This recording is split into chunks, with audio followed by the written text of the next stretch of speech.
Olá pessoal, sejam bem-vindos ao primeiro Pod Arena. Estamos recebendo uma convidada muito especial, a pediatra doutora Amanda Freire, que vai estar quebrando mitos, trazendo informações sobre exercício físico para as crianças e também dando dicas valiosas para os pais. Seja bem-vinda, Amanda, é um prazer ter você conosco. Muito obrigada, agradeço o convite. É muito bacana a gente estar falando com os pais sobre essa parte aí da saúde. Tenho certeza que o Pod Arena vai ser um sucesso, né? Vão ter outros assuntos aí, não só da área infantil. Vai ser muito bom para a gente contribuir para a sociedade. Muito obrigada. Bom, para quem não me conhece, né, meu nome é Amanda, eu sou pediatra.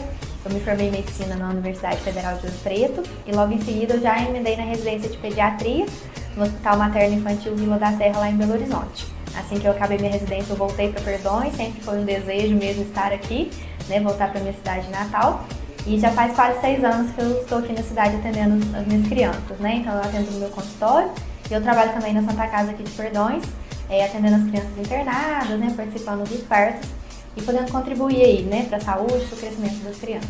Sabemos que possui diversos mitos, falta de informações, então nada melhor do que trazer uma especialista para estar nos ajudando a quebrar isso. Já, doutora Amanda, eu queria fazer a primeira pergunta. Quais são as recomendações de exercício físico para as crianças, em diversas faixas etárias? O que a ciência nos exige? Bom, então, hoje a gente sabe que é super importante, né? O nosso corpo está sempre em movimento. Então, a gente pediatra sempre vai orientar os pais a estimularem as crianças a essa movimentação, nessa parte motora, desde quando o bebezinho acaba de nascer, né? Então, quando o nenenzinho chega lá no consultório, eu já peço para os pais fazerem um exercício que a gente chama de tummy time. A gente coloca o neném de barriguinha para baixo, para ele levantar o pescocinho e a gente já começar a fazer essa estimulação cervical. Então a gente vai trabalhando esses segmentos da criança à medida que ela vai crescendo, né? A gente treina primeiro essa parte de cabecinha, de pescoço, a gente depois vem pro tronco, treina a criança a rolar, depois a gente treina a criança a sentar, engatinhar e ela conseguir andar, né? E a partir do momento que a criança já começa a andar sozinha, né? Depois de um aninho aí, nessa primeira infância, é super importante que essa criança esteja sempre em movimento. Então a gente pede para os pais um tempo de pelo menos aí 180 minutos por dia dessa criança em movimento. Então a criança tem que estar correndo, pulando, brincando, então ela não pode parar. Eu sempre falo com os pais que criança muito quietinho o dia inteiro não tá certo, né? Então ela tem que estar sempre em movimento pelo menos esses 180 minutos aí por dia. E aí depois dessa primeira infância, então a criança fez aí os 6 anos de vida, a gente já começa realmente a estimular essas atividades que a gente fala de uma intensidade moderada, né?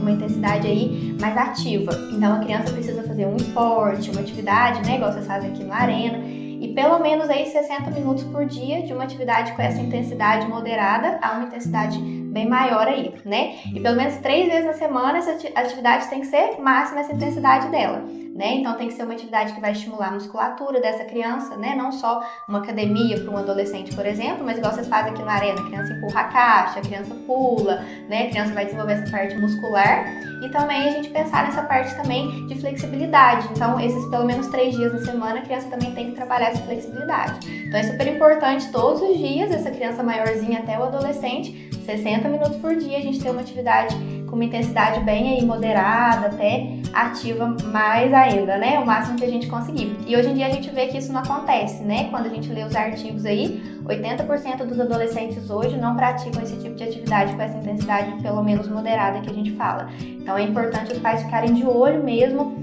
o que está acontecendo em casa, se os filhos estão conseguindo seguir aí essa orientação que a gente pede. Com essa correria do dia a dia, como conseguir equilibrar o tempo de tela, as escolas e as tarefas das crianças? Nessa rotina corrida, como conseguir equilibrar isso? Bom, hoje a tela é o nosso principal problema, né, que a gente enfrenta no dia a dia aí na infância. Então, infelizmente, as crianças ficam na tela além do tempo que a gente orienta, né, e realmente isso atrapalha muito o aprendizado da criança. E quando a gente fala em tela, a gente não fala só de celular, né, a gente fala de televisão, de computador, de videogame.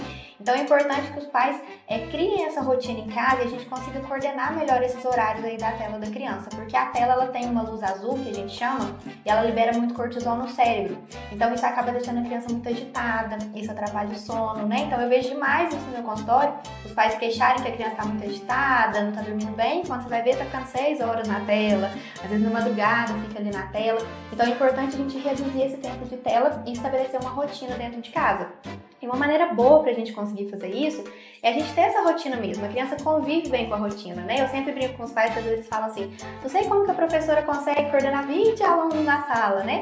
Mas lá na sala de aula existe uma rotina. Então a criança chega, ela sabe que ela vai brincar na rodinha, depois ela tem um trabalhinho, ela vai lanchar, ela vai pro recreio, né? Ela faz um trabalhinho e ela vai embora. Então isso deixa a criança tranquila, deixa a criança entendendo melhor o que vai acontecer no dia. Então se a gente cria uma rotina dentro de casa, a criança também consegue estabelecer melhor essas atividades que ela tem que fazer. Então, às vezes, vale a pena o pai com a mãe, por exemplo, colocar a rotina pregada na geladeira, às vezes ali no quarto, né? Então, segunda-feira, o que a gente vai fazer? É dia de vir pra arena, né? Aí depois vai pra escola. Aí na terça, a gente tem, às vezes, uma atividade de aula de música ou uma atividade de inglês. Então, é importante a criança saber o que vai acontecer durante a semana, para ela se programar e para os pais se programarem, né? E além disso, eu sempre falo com os pais que essas atividades também extracurriculares precisam ser atividades que a criança goste. Não adianta eu querer que meu filho faça uma escolinha de futebol se ele não gosta de futebol, né? Então tá lá o futebol, não gosta de futebol, então vamos tentar outra atividade que a criança gosta e tentar não sobrecarregar a criança com isso. Porque às vezes a mãe quer que faça 1000 coisas, a criança não dá conta também. Então a gente precisa ter um tempo para brincar, um tempo para descansar, né? Então é importante a gente ter essa rotina, importante a criança participar da escolha ali das atividades. E é importante também a criança saber o que vai acontecer naquele dia. Então a criança sabendo que ela vai acordar, ela vai tomar um café, a criança vai para a escolinha ali de futebol, depois ela vai tomar um banho, vai para a escola. Então quando a criança sabe o que vai acontecer no dia, facilita para ela. Assim como a gente, pensa se a gente chegar no trabalho e não sabe nada que vai acontecer. Vai ser um caos, né? A gente fica ali todo preocupado. Então para a criança é ótimo se ela sabe o que vai acontecer. Então é importante que os pais estabeleçam essa rotina e expliquem para a criança o que vai acontecer naquele dia, porque aí a gente consegue reduzir o tempo da tela, a gente consegue encaixar essas atividades extracurriculares, fazer o dever de casa para que a gente, apesar do dia corrido que a gente tem, né, para que tudo ocorra de maneira harmoniosa. E falando sobre tela, né, a gente sabe que com o avanço das telas, tecnologia, acabou que o brincar ficou de lado, como a gente falou, né? E a gente, na nossa época, brincava muito na rua, e por diversos fatores isso foi acabando. De uma forma bem detalhada, no desenvolvimento da criança, o que pode ajudar esse brincar, né? Desenvolvimento mental, social das crianças, principalmente ao ar livre, que está sendo deixado de lado. Bom, realmente o brincar ao ar livre vai ajudar muito a gente a reduzir esse tempo de tela, né? Porque quando a criança está ali dentro de casa, vendo televisão, vendo o celular, ela vai querer mexer, vai querer brincar com aquilo ali a todo momento. Então a gente sair com a criança de fora de casa, ter esse contato com a natureza vai ajudar muito, né? Hoje o tempo de tela que a gente pede para os pais, de 0 a 2 anos, é a criança ter 0 horas de tela. Então realmente o bebezinho não pode ficar ali assistindo uma televisão. Então é importante que ele saia, vai passear de carrinho, vai na pracinha, né? E depois dessa idade, até a adolescência, a gente preconiza no máximo 2 horas de tela por dia. E é muito difícil a gente conseguir controlar isso ficando com a criança o tempo todo dentro de casa. Então essa criança, a gente tendo esse contato com a natureza, vai nos ajudar nessa rotina, né? Vai ajudar a gente a diminuir o tempo de tela. Então lá na natureza a criança vai ter contato com texturas diferentes, né? Então encostar o pé na grama, brincar, correr. Eu sempre brinco com os pais que é muito importante a vitamina S e a vitamina N, né? Que é a vitamina da sujeira e a vitamina da natureza.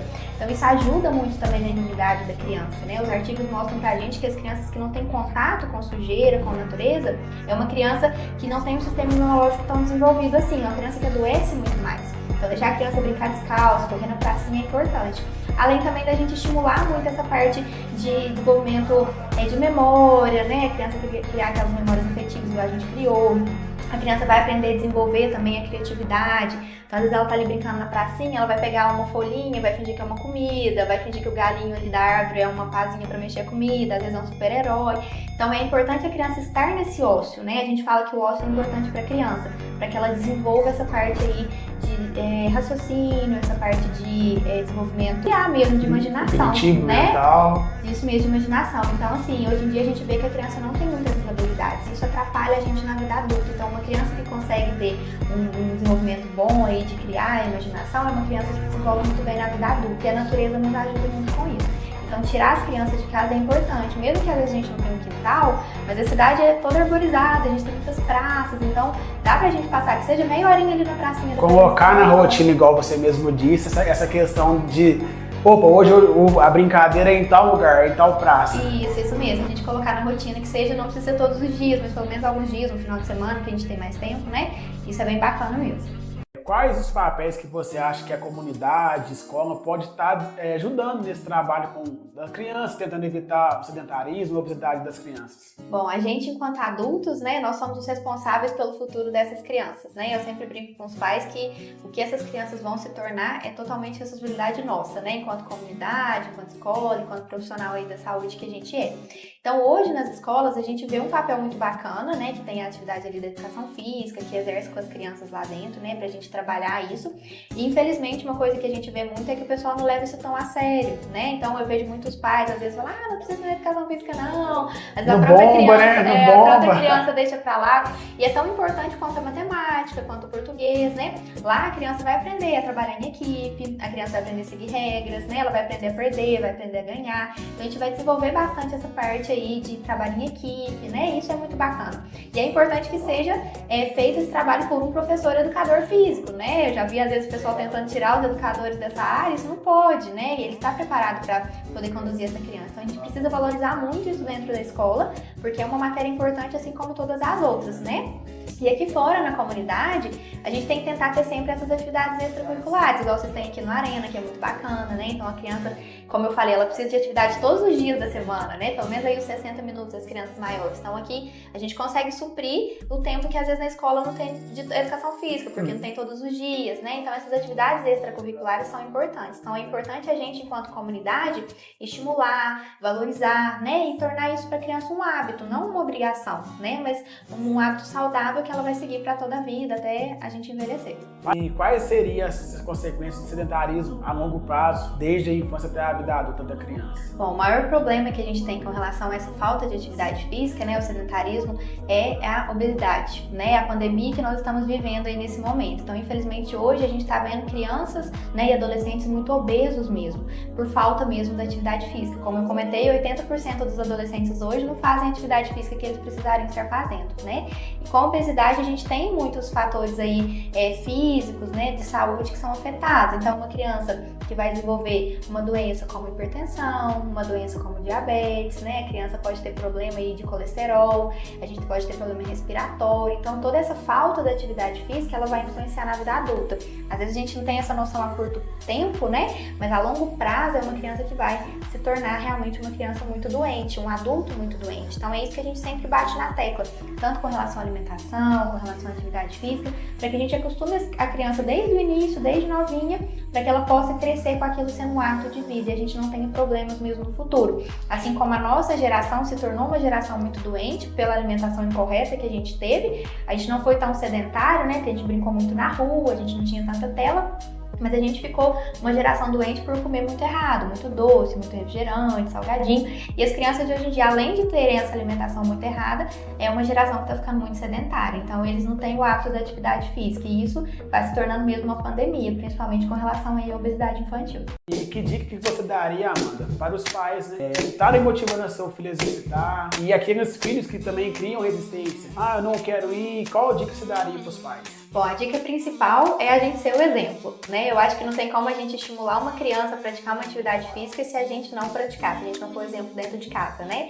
Eu sempre falo isso com os pais, não tem como a criança comer saudável se a gente não come saudável, né? A criança tem muito o que a gente chama de neurônio espelho, então ela se espelha muito na gente, né? Você pega aí um bebezinho de 10 meses, ele sabe cantar parabéns porque a gente canta parabéns, ele faz o pintinho amarelinho porque a gente faz o pintinho amarelinho. Então, quando ele vê a gente comendo uma fruta, a criança vai querer comer uma fruta.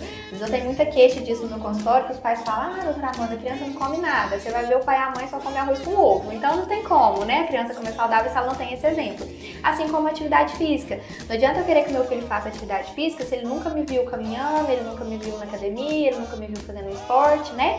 Isso é muito nítido, assim, a gente vê. Eu lembro quando a gente era criança, meu pai sempre gostou muito de jogar bola. Então, meus irmãos sempre iam com ele, aprenderam a tomar gosto pelo futebol e jogavam. Né? Minha mãe sempre gostou de jogar vôlei, então eu via ela jogando e aí cresci jogando vôlei também. Então, isso é um exemplo que a gente tem que dar para as crianças. Então, a melhor maneira para eu conseguir que meu filho siga essa vida saudável é a gente sendo saudável dentro de casa, né? Porque aí não vai se tornar uma obrigação para a criança, ela não vai ficar sendo resistente, não querendo participar das atividades. Aquilo vai virar um hábito, assim como almoçar, assim como tomar banho, assim como escovar dente, a atividade física vai fazer parte da rotina. Então, colocar isso na rotina para todos da casa é super importante, para que a gente consiga que isso seja um hábito para sempre. Tem um artigo que fala que quer motivar o seu filho a se exercitar, seja o seu maior exemplo, né? Que os pais ativos, as crianças futuramente elas serão ativas e não sedentárias. E como a alimentação ela pode influenciar no exercício da criança, ela ficar mais motivada ou mais preguiçosa, como a alimentação entra nessa parte também? Bom, alimentação e atividade física, elas sempre vão andar juntas, né? Não adianta eu querer ter uma alimentação saudável e não praticar atividade física e vice-versa, né? Não adianta eu comer mal e querer praticar atividade física, que isso não vai ser uma saúde perfeita que a gente falaria, né? Então essa alimentação ela tem que ser adequada para realmente a criança ter os hábitos saudáveis. Então uma alimentação adequada melhora o seu metabolismo, né? Uma alimentação adequada diminui a chance de obesidade. Então tudo isso facilita para que a gente pratique atividade física de uma maneira mais tranquila, de uma maneira com mais disposição, né? Então ela sempre tem que caminhar junto. Então é uma coisa que a gente tem que começar a ter esse costume, esse hábito desde a primeira infância. Eu sempre falo com os pais a importância dos 1000 dias de vida da criança, né? Então tudo que acontece nos primeiros 1000 dias de vida, e isso começa desde a gestação. Então esses 9 meses de gestação, mais o primeiro ano de vida e o segundo ano de vida vão totalizar 1000 dias. E esses 1000 dias interferem na vida adulta que essa criança vai ter. Então se a gente consome uma alimentação bacana na gestação, se a criança aprende a ter um hábito alimentar bacana, sem doces, sem industrializados, a gente vai conseguir que seja um adulto saudável, que seja um adulto que se alimente bem, não que não coma doce, mas que não faça questão, né? Que prefira ali uma fruta, que prefira um alimento mais saudável ao invés de comer muito doce, que infelizmente não é o que a gente vê, né? E isso vai influenciar na prática da atividade física por questões mesmo do metabolismo no geral. E com esse avanço da sociedade também está tendo diversas patologias, né?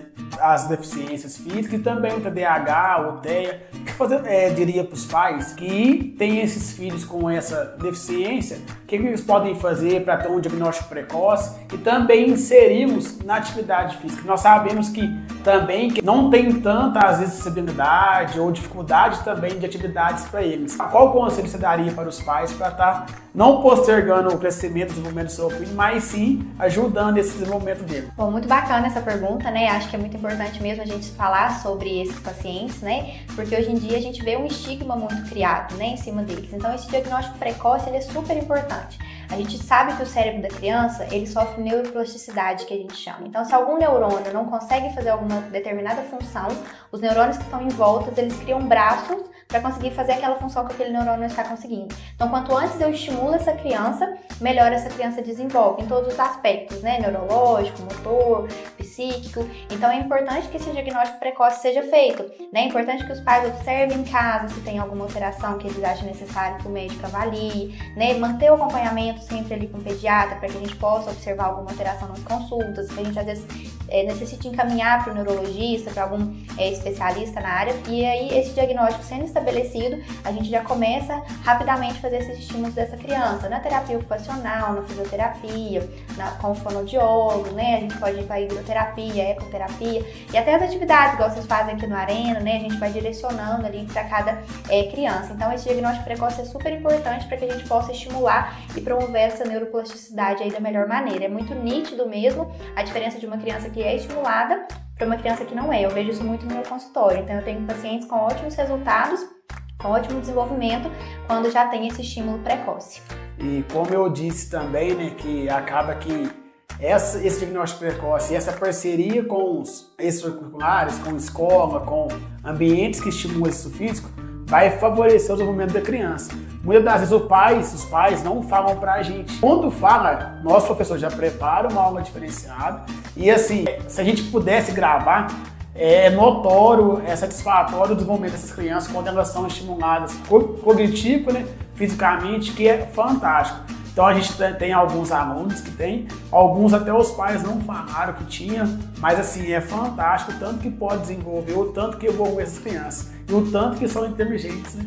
Então, assim, acaba nos ensinando muito, sempre desafiando a gente a aprender e também aprendendo muito com eles. E por fim, doutora Amanda, quais recomendações que você daria para os pais estar estimulando seus filhos, serem exemplos de exercício físico e também fazendo com que as crianças possam estar adentrando no exercício físico? Deixe essas suas recomendações finais para a gente. Bom, a primeira coisa que eu queria deixar de mensagem mesmo para os pais, né, é que a gente lembre de cuidar da gente, né? A gente tem que lembrar que antes de ter filho a gente já foi alguém, e esse alguém também é importante, né? E muitas vezes na correria do dia a dia a gente acaba esquecendo de fazer uma atividade física, de se alimentar bem, né? Porque a gente vai para o trabalho, trabalho, aí já tem criança para levar para escola, é dever de casa, é casa para arrumar. Então lembrar de cuidar da gente, porque a gente precisa estar saudável para que a gente possa cuidar do nosso filho e estimular ele, né? Eu sempre brinco com os pais assim, a gente sempre fala, eu morreria pelo meu filho, mas você viveria pelo seu filho? Então você teria uma vida saudável para cuidar dele? Claro que sim, né? Então vamos tentar melhorar essa nossa qualidade de vida para que a gente possa viver bem, muitos anos, para a gente curtir os filhos, os netos, e a gente ser um exemplo para eles, né?